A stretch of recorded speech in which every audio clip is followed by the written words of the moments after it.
Hello and welcome to Mississippi Insight. I'm Byron Brown. We bring you this brand new program to highlight issues directly affecting our state, whether they are local or in Washington. Thank you for joining us.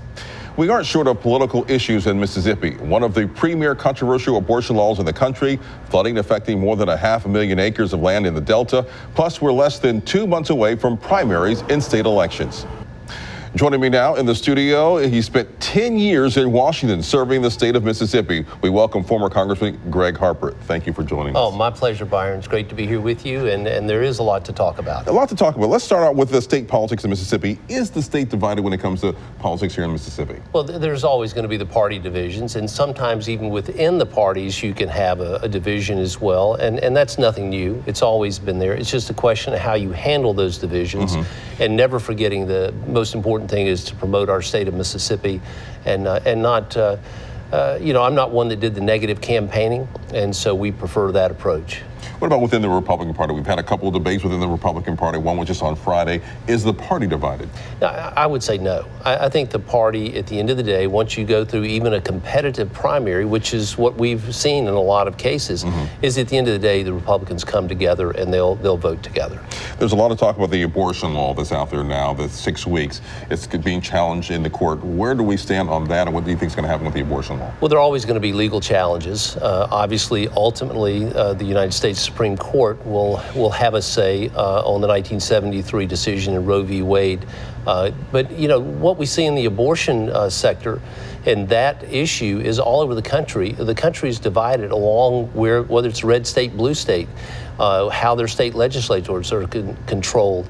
And really, we've only got really one state in the whole country that is up in the air. So you see legislation going along those lines of however that state is. So Mississippi, I would say, as a community, we believe in protecting the life of the unborn child, and that who's going to protect their civil rights? If we don't stand up for the life of the unborn, who's going to do that? So whether it's here, whether it's Alabama, which has certainly been attacked, by the media, national media across the country on that, or you look at California, or the new law that was just passed in Illinois, which allows for a partial birth abortion, which is one of the most horrendous things that you can ever imagine, that they've now signed into law. Our abortion law, do you think that is a test case that will make it to the Supreme Court, or do you think that will be struck down? I think it's very possible that it'll work its way through. Someone will strike it down. It'll get appealed.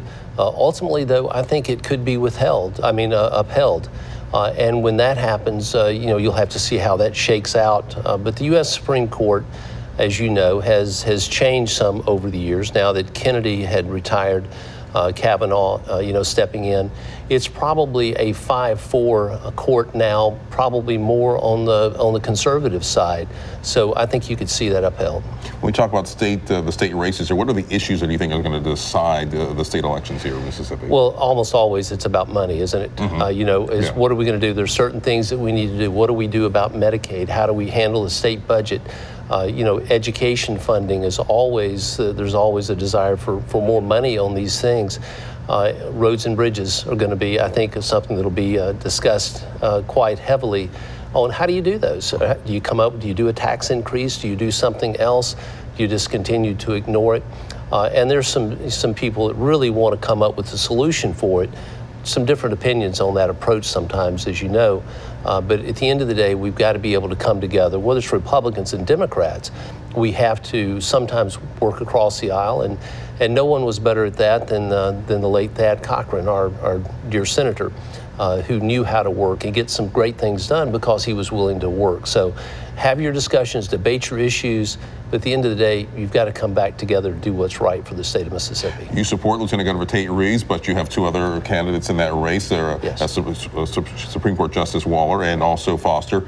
They're not conceding their positions on there, and they're hanging in there. What do you make up of this primary going on with in the governor's race? It's so much fun to watch, isn't it? If you're not on the ballot, but if you're one of those candidates, it's, I'm sure, very intense. No secret, early on, I endorsed Tate Reeves for governor, but the others are very qualified, great people as well.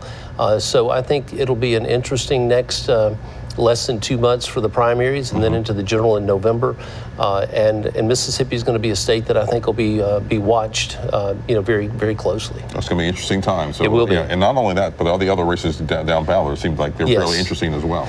They will be. I mean, the reality is Republicans have held 7 of the 8 statewide races, seats, and in all likelihood, the Attorney General will be a Republican in this next ballot. The real question will be where the governor's race will come down. Yeah, it's going to be interesting. All right, Great. Thank you.